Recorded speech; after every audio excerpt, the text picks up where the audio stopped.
Bloom. I hope you all came ready to celebrate because tonight we're marking 11 years of thinking and living well. Yes, clap for that. Bloom has become one of my favorite nights of the year because it brings together so many things that make this place special. A mission that we love, a community here that we cherish, and the kind of generosity that has the capacity to change lives. Now, last year, most of you were with us, and you might remember Ben Robertson served as my co-host. And man, he did a great job. And I got to tell you, I went back and watched the tape several times, and one thing became painfully clear. This year, I needed somebody with a little less polish. I definitely needed somebody who didn't look as good as Ben, and someone who has just a little unresolved middle school angst that might keep the night a little spicy. So, allow me to explain, because I have found the perfect co-host. I've known our co-host tonight since he was born, and by the age of 12, our relationship had grown that I felt comfortable making the sacred promise. I was going to take him TPing. And then, like many men who've come before me, I failed to follow through on that promise. And in a move that only Will Carlson can perfect, he took one unresolved missed middle school memory and turned it into a co-hosting role at Bloom. So one of two things are going to happen tonight, friends. Either I'm making good on a promise, or you all are going to pay the price for my inability to follow through. And I suppose at some point here, we're about to find out. So please join me in welcoming my friend from the class of 2023, Mr. Will Carlson. Every girl crazy about his shine as me.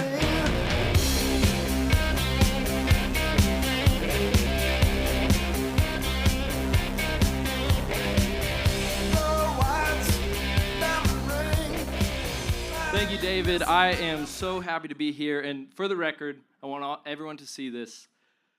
I forgive you for all of the TP stuff. And it's mostly because I am an adult now. And so I don't care about things like that.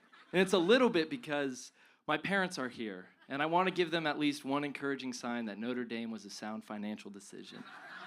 And so moving on, actually, you know what? Hold up 1 second. I'm not going to forgive you because I can't forgive you because when I was 12, you promised to take me TPing. And it's been about 10 years, and there's been no TP. There has been no late-night boondoggle, and there has been no formative mischief of any kind. Until finally I get a call, and it's not to go TPing.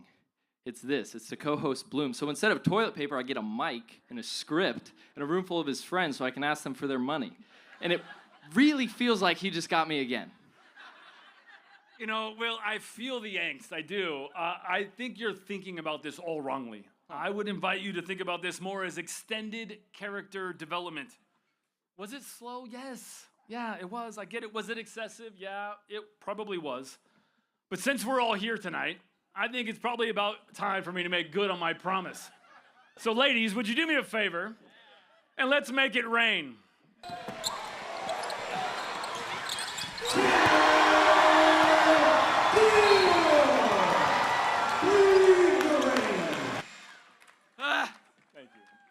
It was very well played, and I am just so shocked to find out that my sisters would be willing to participate in something that could humiliate me. It's shocking stuff.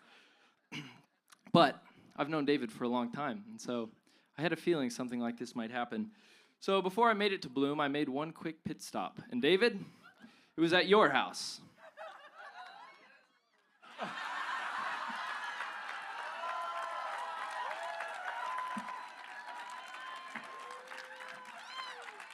You've got to be kidding me, William. I have been planning this for a decade, and it took you 10 seconds to escalate it. It's quick. Well, you know, I should have expected something like that. But in all seriousness, it's a real joy to host this with you, brother. Not only as an alum, but also as a friend. It's a living proof of what we talk about all the time. Our hope is that Pacifica becomes an intergenerational community. That's right. I've grown up at Pacifica. I was about 5 when the first meetings about this school were taking place in living rooms in 2010. And from the beginning, celebration and doing life together have been in our DNA. And Bloom has always been the place where the adults gather to invest in a school where students are known, where families walk together, and this community celebrates the journey together. So tonight, we're not here just to carry the story forward, but to carry it in our hearts as we take on the next step, which is funding this mission fully. And our goal this year, this night, for Bloom is $500,000, which was huge. I mean, last year our goal was $400,000. And I like that we're clapping for goals. That's good. It's a good goal. Yeah. And I'm pleased to say That's the power of love. that's where we're at right now, That's friends. the power of love.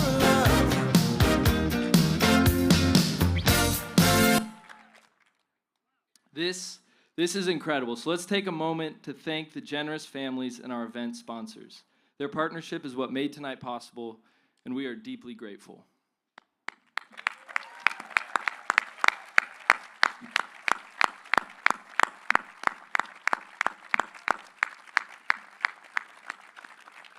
You're good.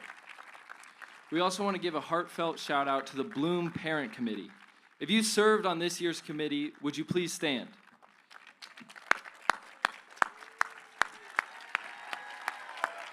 A very special thank you to Jill Baker, who so graciously served as our Bloom chair. I'm not sure very many of you stood. Okay, let me give you the emotional forecast for the next hour. We have some scattered laughter. David's here, so we have a strong chance of tears. And we're going to cap it off with a big giving opportunity moving in from the west. I appreciate that, Will. And friends, we're hoping for some heavy participation. No? All right. No. Because while we've reached our Bloom goal, we still have about $200,000 to go to reach our total funding needs for the year. These are funds that pour into our faculty, our staff, our programs, the classroom, and financial aid. And if you don't know, we raise over $2 million every year to give out to deserving families to make this kind of education available to them. That is not paid through tuition. That is voluntarily given through financial aid. So the question tonight is, can we raise another $200,000?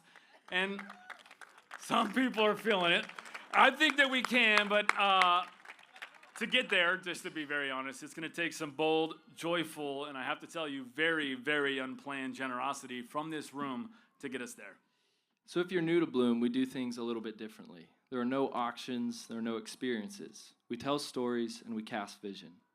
Then we invite everyone to give toward one shared goal, freeing a generation to think and live well. So if you're thinking about making a gift tonight, David gave me a little rule. Whatever number first comes to mind is probably right. You're just going to have to add another digit. I've done this several times. Don't worry, it works perfectly. But kidding aside, tonight truly is first about us being together. It's about doing life together, raising our kids together, and building something beautiful together. But if you feel inspired to help us get to this new goal, let me show you just how easy and joyful that can be. So get out your camera. You're going to take a picture of this QR code. It's also in your program. When you do that, now you're going to take a picture. You're going to scan it. Just hit this yellow thing, and it will open up a web browser. That web browser, we've made it very easy for you, right? So we're going to be raising funds tonight to rally the really human things through the Pacifica Fund. When you click on that, you're going to get a drop down towards the greatest need, people and programs, facility enhancements, or financial aid. You can choose an amount, and again, just don't forget to add a digit. But if you don't want to do that, you can also enter an amount, and then you'll hit pay. Now, I just got to remind you, you're about to see my address and my cell phone. If you don't like your kids' final grades, I actually don't have anything to do with that. That is Chris Stratton, okay? So as you're coming down here, you'll see at the bottom when you go to check out, if you want to make a gift but you can't do it tonight, but you want to make it by June 30th, there's a button. You're going to see it momentarily. Make a pledge to pay by June 30th. You can do that tonight. And we'll send you a bill for that later. You'll get to the bottom. You'll make sure that you added that digit, and then you'll hit Give to Triton Nation. All right, that's going to be enough generosity logistics. You can scan that QR code at any time, and you can make a gift at any time. We'll pause at the end for a brief giving opportunity. Now, let's move from the practical to the beautiful. Because nothing tells you that we're a serious liberal arts Christian school quite like telling us how to give us your money and then surrounding you with beautiful choral music. So let's give it up for the Pacifica Choir and their talented director, Dr. Grace Park.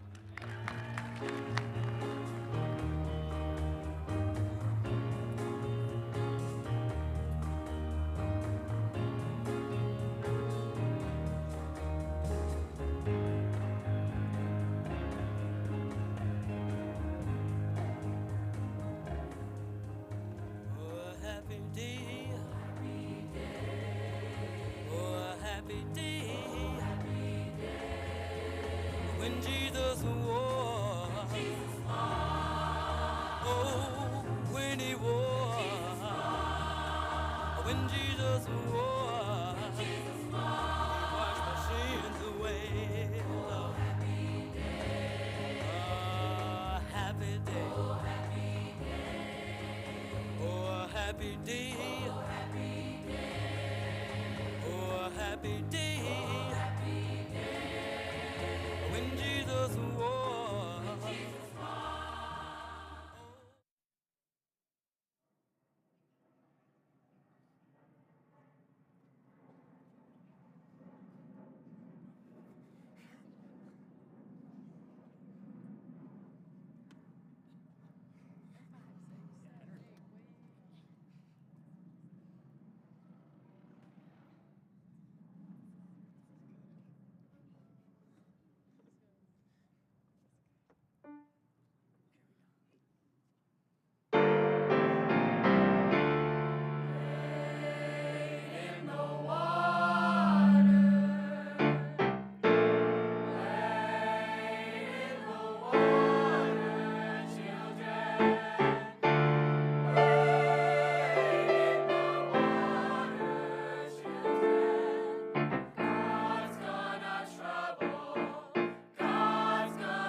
Jehovah he spoke. Out of his mouth came fire and smoke. I heard a rumbling up in the sky. Must have been Jesus passing by.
Thank you, Pacifica Choir. And let's hear it one more time for our choir. That was incredible.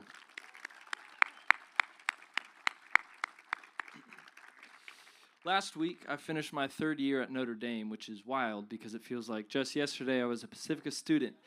Sitting where your sons and daughters sit now, you don't have to laugh there, wondering what life would look like after high school.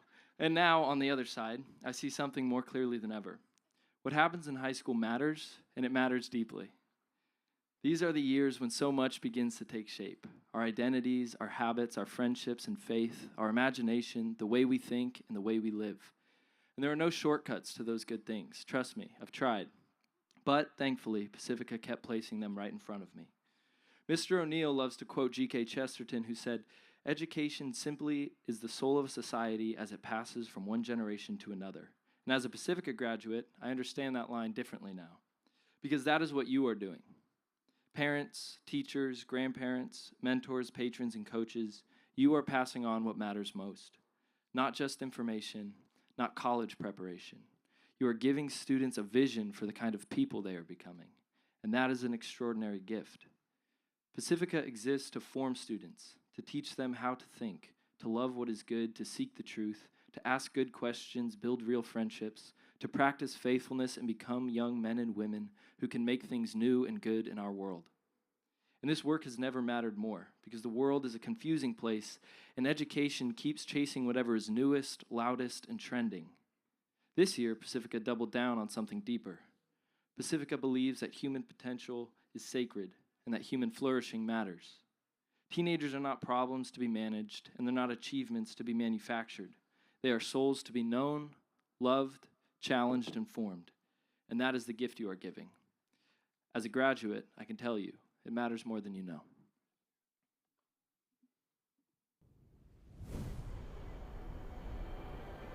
The world is rapidly changing, and with it comes extraordinary new possibilities and real challenges. But what's most important in life does not change.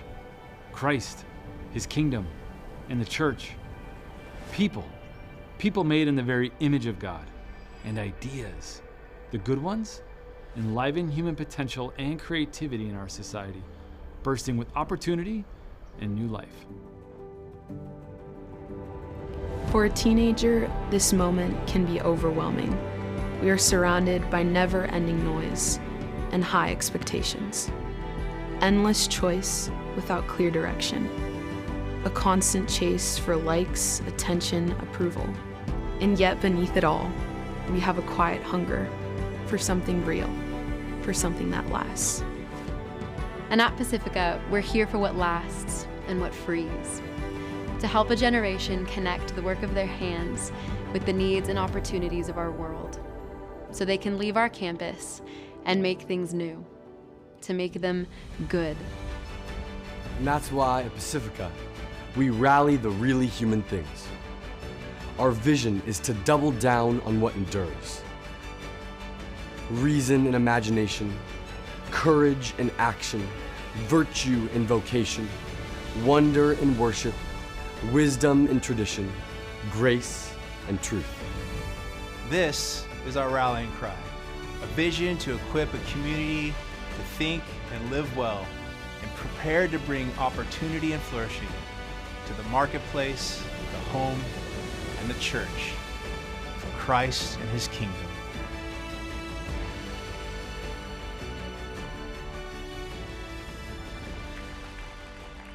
What you're going to see tonight is not a collection of program highlights. It's one mission, alive in many places. In classrooms and choirs, retreats and teams, books and friendships, and the lives of alumni living their lives around the globe. Pacifica places faithful adults alongside students to help them become fully human in Christ. This is the work of rallying the really human things. So I want to start tonight with a question. Do you remember what it felt like to be a teenager? I certainly do. I remember one, thank you, Mom. I think she does too. I remember wondering whether my life was going to be good. Would I get married, and whom would I marry? What kind of work would I do? Would I find my way? Was it going to be okay? But beneath all of those questions was the more important one. Does my life matter? And what in the world am I supposed to do with it? I remember on more than one night sitting on a hood of a friend's car with a gallon of ice cream somewhere between us, staring up at the heavens, wondering, What in the world am I here for? And I remember receiving no great answers on any of those evenings, and not because there were no answers to be found, but because I was sitting alone with a good buddy who also had no answers. And let's be honest, the more important question of the night was, are we going to Taco Bell or Del Taco? Which was Del Taco, that's right. But looking back, I now know what we needed. We needed mentors. We needed adults in addition to our parents who had wrestled with the great questions of life and were willing to enter that conversation with us. We needed someone to help us see that the longings we felt were not silly. The questions that we carried were not small, and the ache for meaning was not something to outgrow. We needed someone to say, yes, there's more to this life, and it is worth seeking. For many young people, sadly, it is high school when most of these questions begin to fade. Not because the questions don't matter, but because no one helps them tend to what is beginning to grow. No one waters the dry and hidden places of their souls. No one gives them the language for the beauty and the truth and the goodness and the grief and the suffering and the hope and the wonder and the mystery that they are just beginning to see and to know how to name for themselves. And this is why the people in the curriculum of Pacifica matter so deeply. Because at its best, education is not merely the transfer of information. I wish that we could, but we cannot just simply hand young people the answers to the deepest longings of their hearts. Friends, there are no shortcuts to the most important things in life. And while Claude and ChatGPT may offer quick responses, they cannot do the deeply human work of sitting with a young person and asking them better questions, bearing witness to their growth over time, helping them to love what is true, what is good, what is beautiful. No, the careful formation of a student's loves, their questions, their thinking, their imagination, their courage, it can't be automated because it's personal, it's relational, it's human. And it is the most important work that we must do together in particular places with time to linger and wonder and be bored so that we can help them discover that the world is, yes, larger and sometimes more strange and devious, but certainly more beautiful and more meaningful than they ever first imagined. We invite them to join us in this great conversation so they don't have to sit alone in the dark, wondering if there is more to this life than they have first discovered. And we hope at the end of all of this searching that the truest and most important thing in this life that they find is not an idea, it's not an achievement, it's not a college placement, no, it's not a resume. It's the reality that there's a God, and that God loves them. And a God who has met them in their deepest need, their greatest burden, has answered their deepest longing, and invites them into a joy that knows no end. And as a father, I feel this so deeply. I didn't know you would sit there. Because that's what I want for them. And with the same excitement and intensity, that's what I want for all of yours too. It's why I get out of bed. It's why all these people get out of bed every day.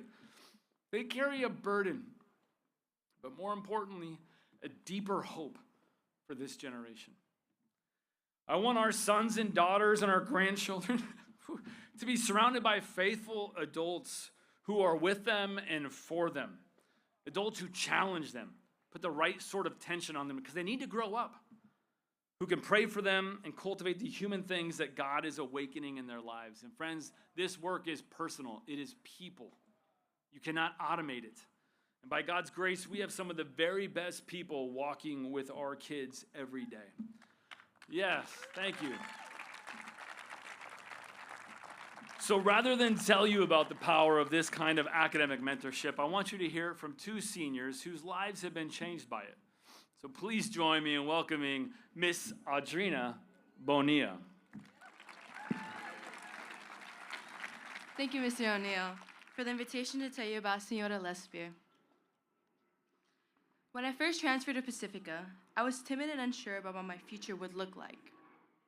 I doubted my abilities and even who I was, especially when my best efforts didn't seem to be enough at first. In a way, I gave up before I had really begun. That feeling stayed with me for a while until a day in my sophomore year when I was placed in a mentor group with Senora Lespier. She was someone I didn't know I needed, but someone I will always be grateful for. I remember how she made time to check in with every single student just to ask how we were doing and to really listen. I've never experienced that kind of care for a teacher before. At first, our conversations were simple and service level. But over time, I began to feel comfortable and I was talking to someone in my own family. Eventually, I opened up about my struggles, adjusting, and the discouragement I was feeling. She was right there, supporting, listening, and guiding me. And there's one phrase she always said, "You got it." Just 3 words, but they stayed with me. Those words gave me the confidence to start making changes because for the first time, I felt that someone believed in me. She wasn't even my teacher at the time, but she helped me see the gifts God placed in my life. When everything felt overwhelming, she encouraged me to turn to Him, to pray, and to trust in His love. That changed the way that I saw myself and my situation. Senora Lespier is a kind and compassionate and faith-filled person who has impacted not just my life, but the lives of so many students. She sees people for who they truly are, and her wisdom is something I deeply value. She always seems to know exactly what to say, especially in moments when it matters most. I remember another time when I was struggling in class and felt overwhelmed. I needed someone to talk to, and once again, she was there, no hesitation, no judgment. She helped me find a way forward, and as I left, she reminded me, "You got it." Those words stayed with me, and they helped me push through. Senora has had a lasting impact on who I am today. She's a truly special person and railed in my soul the courage I needed, but did not yet know I had. Thank you, Senora, and you were right. I got this.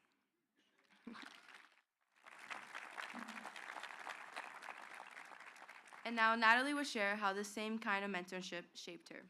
Thank you, Audrina. I love your story.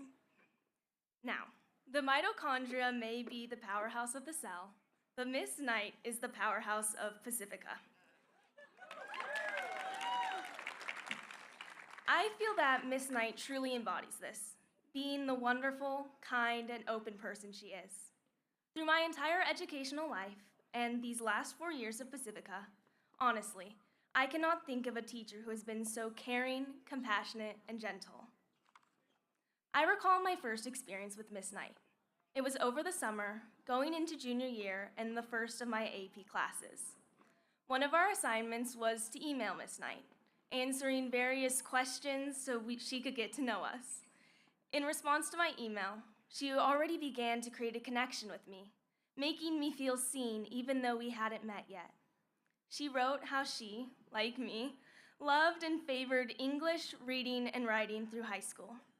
From my science teacher, I was not expecting that. She even shared some of the same passions as me. Of course, her path blossomed towards biology rather than English, though in an email to me, she said she found so much beauty within the natural world, and so she loves poetry and literature that speaks to the beauty of nature. The line really stuck with me, as it showed me my interests didn't have to be separate, and that creativity could connect with things in the classroom, things like science. I had never really imagined such a bridge between passions before, but I saw, through Miss Knight, just how possible it could be. Even as I first walked into the classroom, I didn't expect I'd ever really fall in love with the subject. I'd always known English was my thing, and science was sort of just another class to get through. Yet as time went on, Miss Knight's bio class became one of my favorites. Though the topic was never really my strong suit, I wanted to learn more about these real-life things and their connection to our world. I found myself asking better questions, looking deeper for answers to something that, until having taken her class, had never captivated me so much before. I found myself more engaged with the science class than ever, excited to learn about God's intricate creations. Miss Knight, through her teachings, which were so focused on the creations of God and his power in nature and the natural workings of our lives, displayed such keen love and care. Every assignment promised to be deliberately chosen for us. Every lesson was catered just so, in order that we truly might take in the most. Every lecture, she spoke so carefully, always welcome to questions. She wanted the best for each and every one of us, and she wanted to connect with us in order to help us achieve just that. Her tone, the way she carries herself, and her smile and warmth always allow for a person to gravitate towards her. She has shown a kindness to all her students and to all God's creatures that I want to similarly display onto others. Now, as I leave Pacifica, I know that her gentleness and intentionality is something that I want to be able to carry on in my own life. She has been so much more than a teacher. Miss Knight has been an example and a guide and a beautiful display of God's goodness for our school. Miss Knight taught me AP Biology, but more than that, she awakened wonder deep in my soul. And now, I'm honored to turn it over to one of the teachers and mentors who makes this kind of formation possible every day. Please welcome Dr. E. Baum.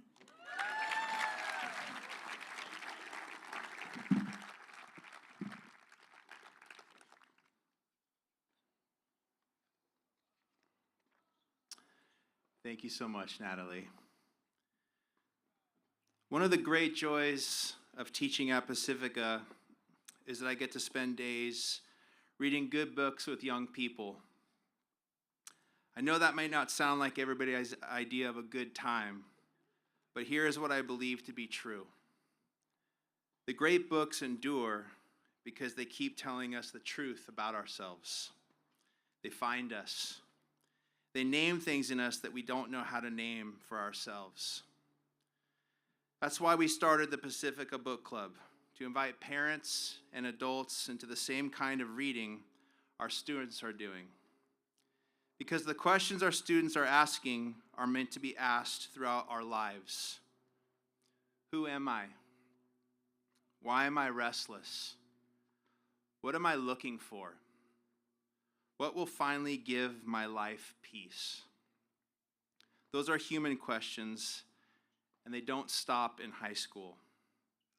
And few books ask them more honestly than Augustine's Confessions.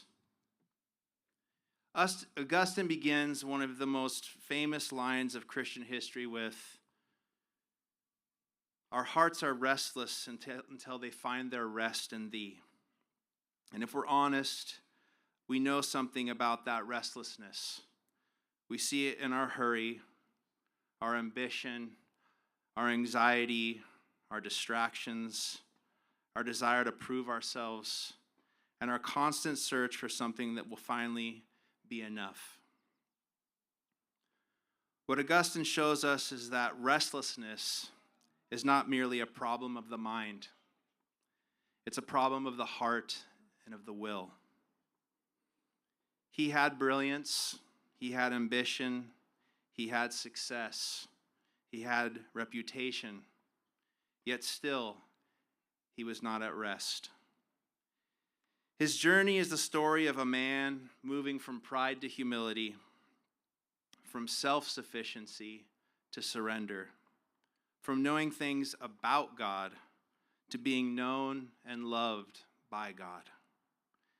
And that is why this book matters so deeply for adults. Because at Pacifica, we are not only interested in forming teenagers, we're interested in renewing a whole community of people who are learning again and again how to think and live well. Our students need a community of adults who are still being formed, adults who are still asking honest questions, adults who are still learning to receive truth, beauty, goodness, and God's grace. So when we invite adults to read Augustine with us, we're not inviting them back into school. We're inviting them into rest. We're inviting them into conversation. For the confessions, it was an invitation into the joy of discovering that the deepest questions of our lives do have an answer. And that answer is not ultimately an idea, but a person. And his name is Jesus Christ. It is my joy to share a short video from our time together, reading one of the greatest books ever written, alongside some truly wonderful people, and you know who you are, because I saw you today. These books, like when you look at Confessions, been around for 1,600 years, right? Something that's been around that long has to have value in it. And if it's not in my wheelhouse, how can I have somebody help me understand that beauty? Reading a chapter, coming into a group, and then getting a guided discussion about what is the message and what are we trying to gain out of this. Besides the Bible, this book has had more impact on my spiritual walk than any other book. And getting to read his prayer life, where he has that wrestle over all of these different various issues, has really encouraged me that I can bring all of those things to the Lord. So the Lord is not afraid of my doubts. He isn't afraid of the things that I wrestle with. And all of that Augustine modeled so beautifully, and it brought him to a place of praise. But I love that. So it really has changed my prayer life. It's also interesting to read uniquely Christian ancient literature like Augustine, just because you get to see the struggles he faced in his own walk of faith, right? And you see that his struggles are not really much different than ours. So that means also the same remedies that he used are still applicable today. We all have different backgrounds and strengths and curiosities, and so hearing from each person really brought the discussion alive, and I think it made it that much more meaningful than just trying to do a book study on my own. You know, getting even a greater appreciation of what my kids are getting exposed to here at school. I get some sense of that, not the content, the teachers, the whole environment. It's just really kind of the icing on the cake with a lot of our experience here.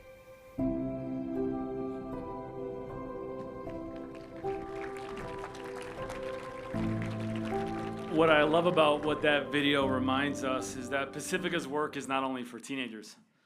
Adults are longing for this kind of formation too. We're longing for rooms where real conversation can still happen, where great books slow us down, ask better questions of us, and help us to remember what is true. In a world where technology keeps tempting us towards distraction and dehumanization, one of the most human things you can do is very simple. Read a great book, and read it 20 minutes a day.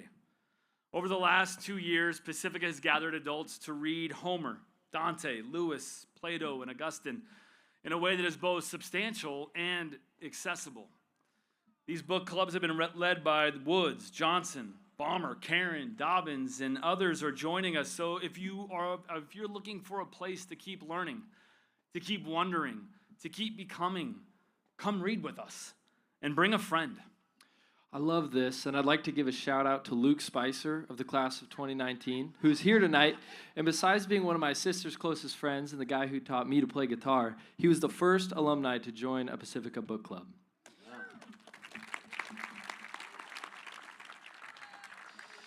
As an alum, I've had the privilege of attending another experience Pacifica offers the broader Southern California community, the annual C.S. Lewis Dinner. Each year, this dinner brings some of the world's leading Lewis scholars into conversation with our community. But it's more than a lecture. It's a beautiful meal around tables with friends, where we talk about life, faith, grace, and truth, and the kind of people we intend to become. And we leave encouraged to bring a little more light into our homes, into our work, and into our communities. Now, for the past 3 years, this dinner has sold out long before we were able to make any tickets public, and I'm sorry for that. But friends, we're going to do something about it. This year, the Lewis Dinner is moving to one of the most beautiful venues in all of Orange County, the Richard Nixon Library Ballroom. This means 150 more people can join us. And the evening is going to be all that much more special and meaningful. Friends, it truly is one of those nights that you want to be a part of. So mark your calendars for October 17th and enjoy this short film to introduce you to this fall's speaker. The cataclysm of the First World War unleashed a storm of murderous ideologies. Fascism, Nazism, communism, totalitarianism. And the terrible result is a Second World War, a battle for civilization itself. Two of the 20th century's most influential authors, J.R.R. Tolkien and C.S. Lewis, are caught up in this conflict. And the war on the battlefield has become a war of ideas, an assault on truth, on goodness, on faith, and on the value of every human soul. Tolkien and Lewis decide to jump into the fray. Here, at Oxford University, they create a beachhead of resistance. And yet, this story's never been told before. And I can put it in 3 words: war, friendship, and imagination. It's the story of 2 remarkable authors and friends who use their imagination to battle the darkest forces of their age.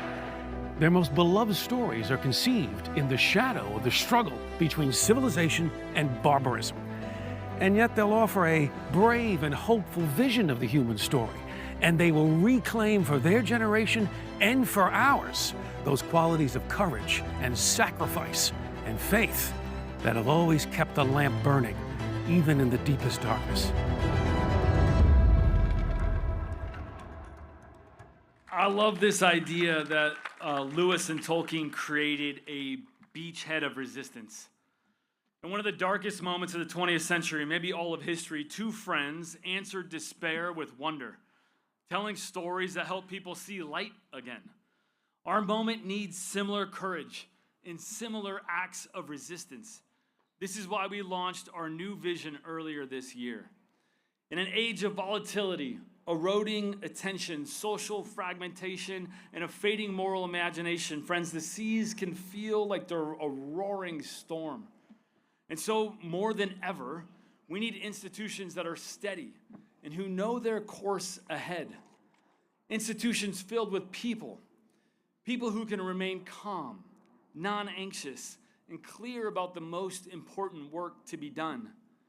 And when uncertainty reaches its highest levels, can be found faithfully tending to the most important things, the work necessary to the flourishing of a society. And Pacifica seeks to be that kind of institution in times of uncertainty, steady, enduring, and continually grounded by our mission. And the arts are essential to that kind of formation. We want our students to come alive to beauty, recover wonder, and order their lives toward the good. Lewis and Tolkien told stories that awakened the imagination. And once wonder and imagination are alive, beauty can begin to do its work. That is why the arts and letters are essential to help students become more fully human. David, you may not remember this, but I was a bit of a thespian back in high school. Does anybody else remember him being a thespian? Yeah. William, there was no way for us to forget it, my man. I'm not totally sure what you mean by that, but I do choose to receive it in love. You know, you can receive it any way you want, but friends, a picture is worth 1,000 words. You got me, but if we're all being honest with ourselves, that is the coolest thing any of us have ever seen. All kidding aside, one of the great gifts Pacifica gave me was the chance to play sports, but to be on the stage and to serve in student leadership as well. It was a lot of fun, and as I was invited to try new things, I took good risks. Acting may not have been my first love, but I learned a ton by being surrounded by gifted thespians. Absolutely. This is one of the things I've come to so love about Pacifica, is that over the years we've watched students, whether they were just beginning in their craft or already fully developed, not fully, but further developed in that craft, creating beautiful things has made them more alive and more human. I've had so many athletes that spent all their life doing that, and by senior year got on stage and they said that was the most memorable and joyful experience of high school. And this year, one of our Tritons had a remarkable opportunity to hone her craft and bring life through singing and acting. In December, Isadora Salekfard was one of only 6 students in all of Orange County invited to participate in the Segerstrom Center for the Arts annual Candlelight Concert, where she also received masterclass instruction from Emmy, Tony, and Grammy award-winning actor and singer, Mr. Hugh Jackman. Just keep moving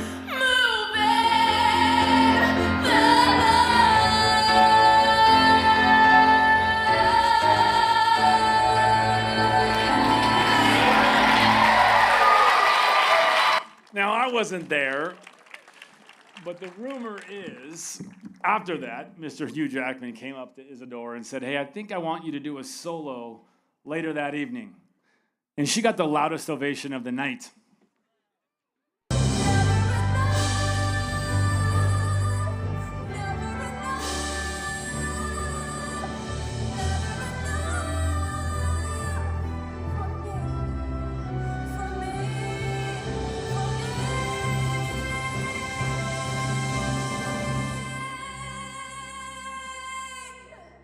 Now, just this month, Isadora was named a finalist for the Macy Award for Best Actress. And this is really impressive, and it's a huge honor for our school.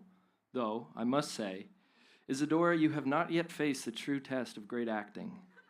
And that's keeping a straight face while on stage with yours truly. Very, very few have survived it. But that is one of the gifts of the arts at Pacifica. Whether students come with extraordinary talent or curiosity and a willing spirit, they find a place to grow in beauty, courage, and joy together. Well, I'm not really sure where to go from here, brother. Yeah, neither did any of my castmates, and I don't know where we're going either. But thankfully, Pacifica gave me more than one arena to be formed in. Tonight, we are talking about rallying the really human things. And one of the clearest places that happens is in athletics, because sports reveal what is really in us. And in David's case, his recent visit to the track practice revealed a few things we're all trying to recover from. Yeah, I can take Jackson. All right. Let's just hold him real quick, would you? Okay, on your mark, get set, go. Oh my gosh! Wow. Not only I was running as fast as I could, you were still like a blade lightning. I'm in the wrong lane, but I think we should mix this up a little bit. Go! Slow down. Slow down. Stick. Will, you have just no idea how much I was hurting after that practice. And while that video mostly proves that I need to stretch a bit more and probably mix in a run or two, it also reminds us why athletics matters, because sports put formation under pressure. We could talk about courage and discipline, humility, sacrifice, and teamwork in the classroom, and of course we do. But put a student in the second half, down by a goal, exhausted, frustrated, and under pressure, and suddenly those virtues have to move from words to life. They have to become real. That is why athletics matters at Pacifica. Competition reveals what is really within us. And by God's grace, it helps shape the sorts of commitments and habits and disciplines that our students need and will need for all of life. Yeah. And David, apparently your commitment to discipline is strongest when the route is clearly marked and heavily supervised. This is how you get by, people. You take the shortcut. You guys are so slow. All right, Will, you got me. Not exactly my best moment, but I think it makes my point again. Formation takes practice. Discipline does not happen by accident, and neither does strength, courage, humility, or endurance. And so last year at Bloom, we invited all of you to help us make a bold investment in that sort of formation. Your generosity helped launch a new era for Triton Athletics through the Triton Lab. This spring, that vision became a reality, a new space, a new standard, a new mindset. Rise Tide. And in just a few months, the Triton Lab has become a hub for strength, recovery, discipline and leadership, and whole person formation. So let's take a look inside.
Athletics have the power to form the whole person.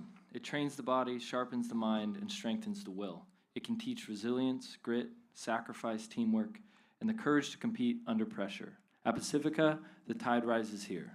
And in a world of youth sports that can easily become ego-driven, highly transactional, and full of unmet expectations, athletics also gives students the opportunity to be about something different, to be a faithful presence, strong in character, steady in faith, and committed to the good of the team.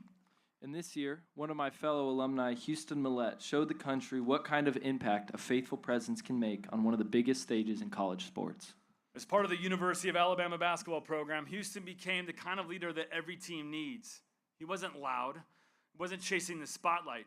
He was steady in faith, strong in character, and committed to his teammates.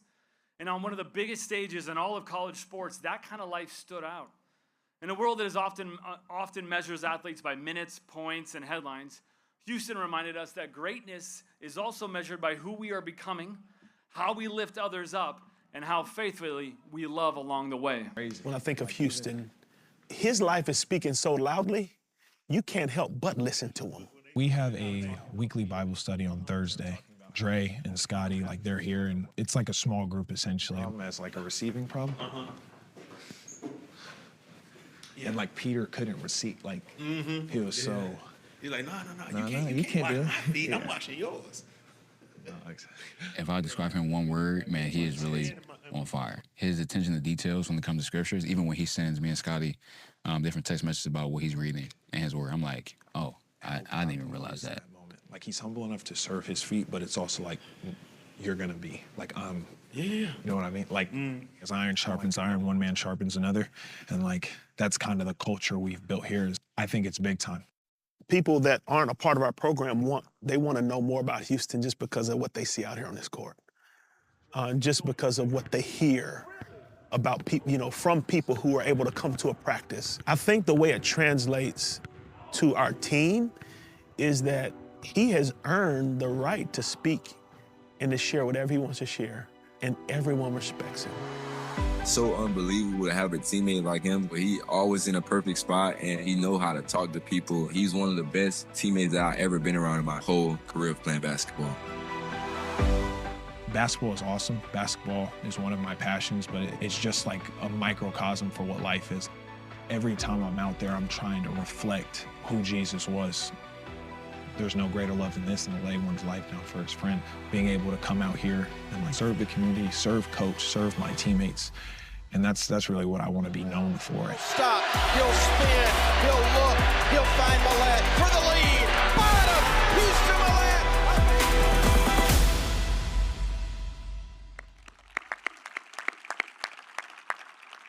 I loved watching Houston play basketball at Pacifica.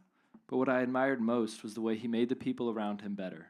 I got to see that firsthand as his classmate, and Pacifica is a better place because Houston was part of it. And the beautiful thing is, Houston's story is part of a much larger alumni story. More than 400 Tritons now carry this mission beyond Pacifica, and so many of them gave deeply during their high school years to help build the Pacifica that we love today. Tonight, more than 40 alumni have come home to celebrate our 11th year together. If that's you, would you please stand?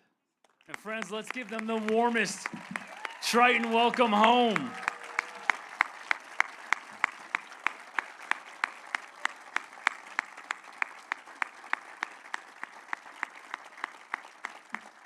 Bloom is yours, and my hope and vision one day is half this room, if not more, is alumni.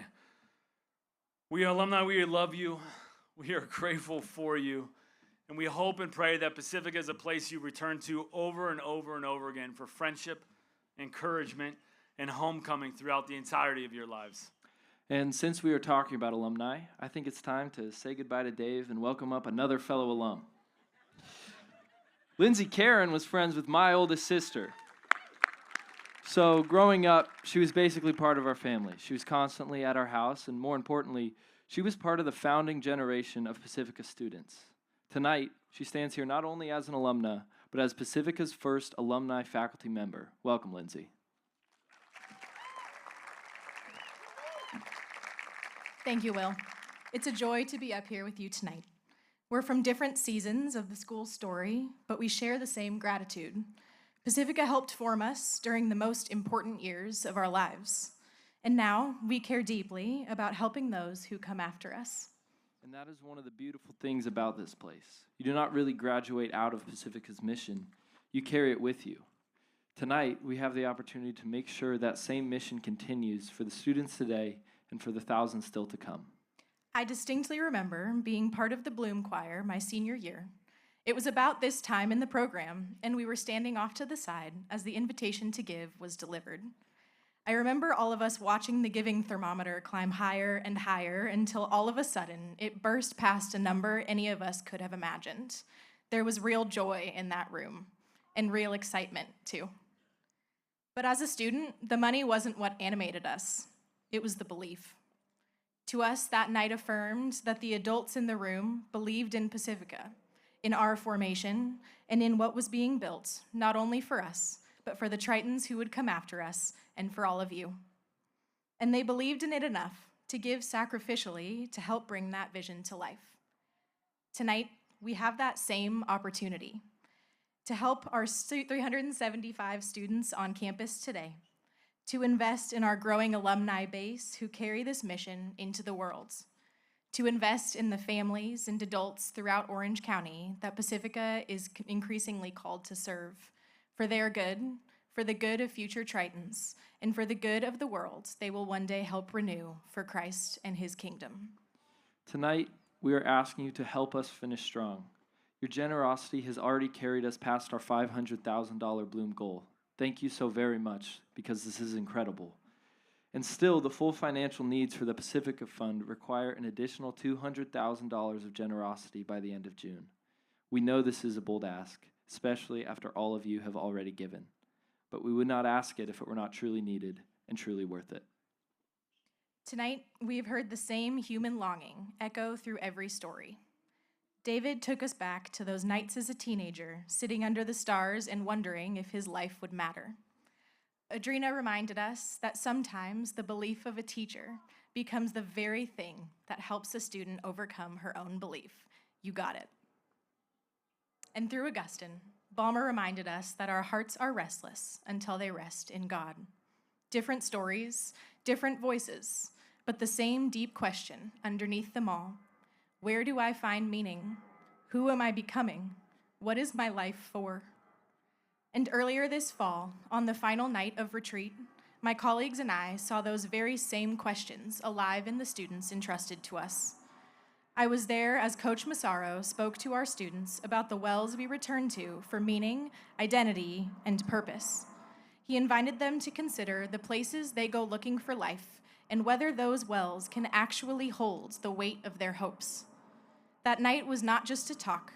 It was one of those rare moments when you could hear the room grow still, and when students were not just listening, but seeing themselves in what was being said.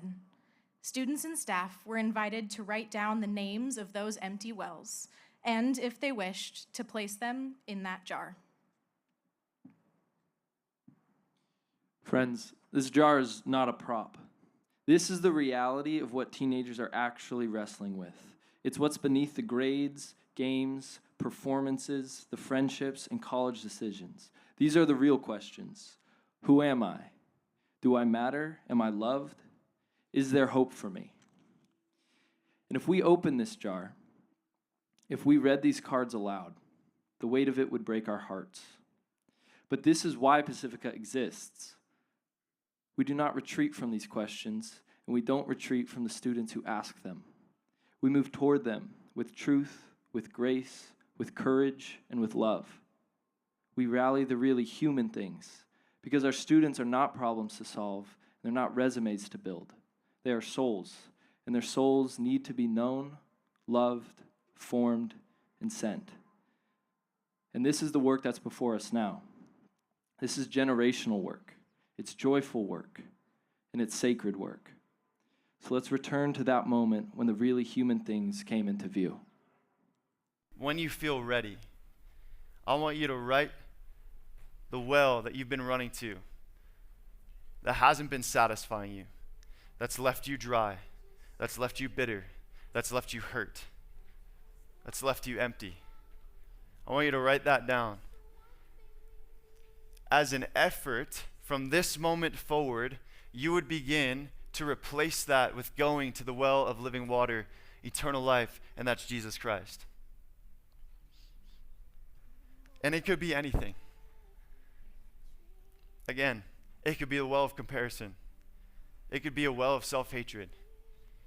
It could be a well of gossip. It could be a well of comparison. It could be the well of finding your worth in other things. It could be partying. It could literally be sports. What are the things that you're in pursuit of, that you're chasing after, that you think are going to satisfy you, but never really do?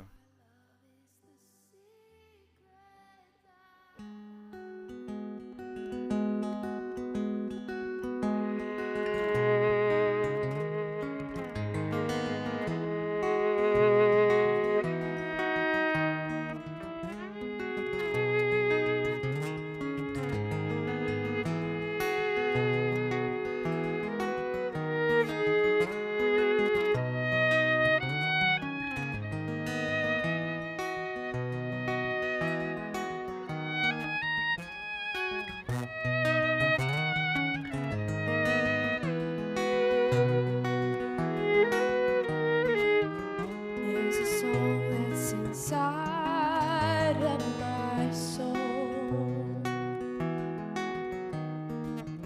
It's the one that I've tried to write over and over again. I'm awake in the infinite cold, but you sing to me over and over and over again. So I lay my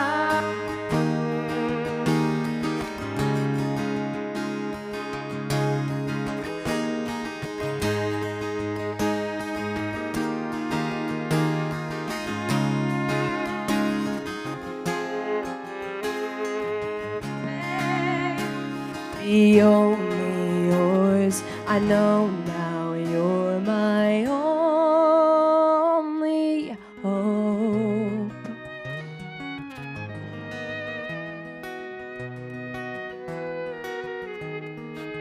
Sing to me all the songs of the stars, of your galaxies dancing and laughing again. When you feel like my dreams are so far, sing to me all the plans that you have for me, and I lay my head back down, and I lift my hands, pray to be only yours. I pray to be only yours. I know now you're my only hope.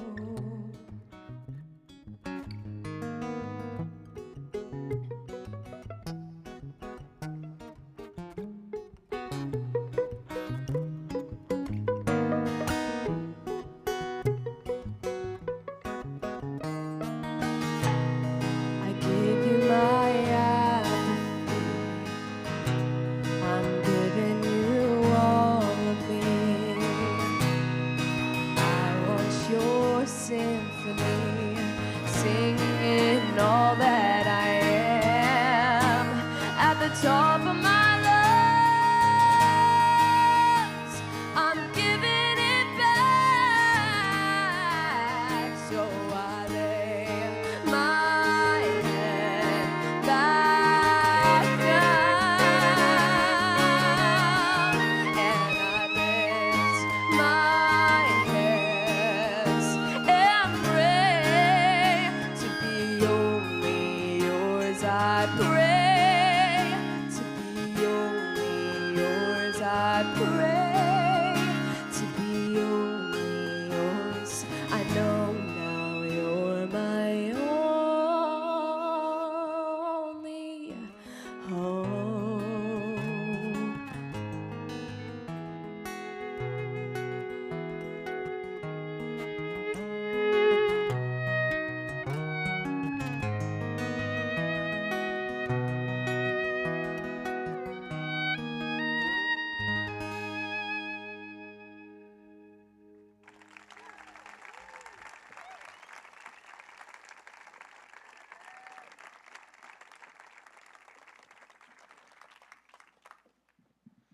Good evening. I'm Keith Carlson, and I'm on the board of trustees for Pacifica.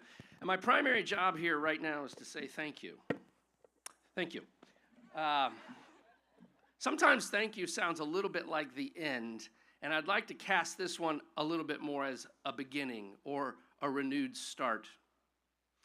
We didn't have the videos, we didn't have the testimonies, we didn't have these stories, we didn't have this big of a group when we first set out to do what we have been trying to do now for 11 years. But this was always there, and it was always in the DNA of Pacifica.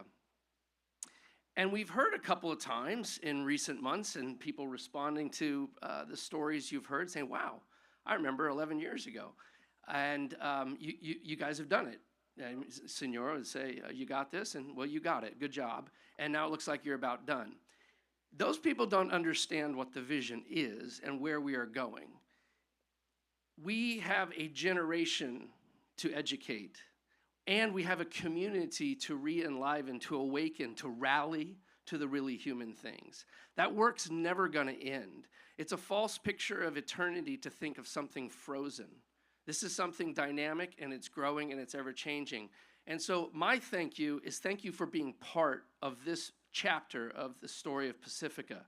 But we have so many yet to write. And I want to invite you in and invite you to invite others to join us again next year. But before we go, let me conclude for the work that has been done. Let's take a moment to say thank you. Thank you to the committee. Thank you to David and his entire team, the staff. Thank you to the alum. Welcome back. Thank you to the current students. Thank you to the parents that have gone before and the parents that are here now and the parents that are about to arrive. Thank you to this entire community that is growing because of your generosity. We cannot do this without you. So once again, thank you. And to conclude us, I think we're going to ask our group here, Isadora and the gang, if we could do a doxology all together. So let's ask everybody to rise. And I'll let you say thank you to me that I'm not going to sing us. Isadora is. So. Praise God from whom all blessings flow. Praise Him, all creatures here below. Praise Him above, ye heavenly host. Praise Father, Son, and Holy Ghost. Amen.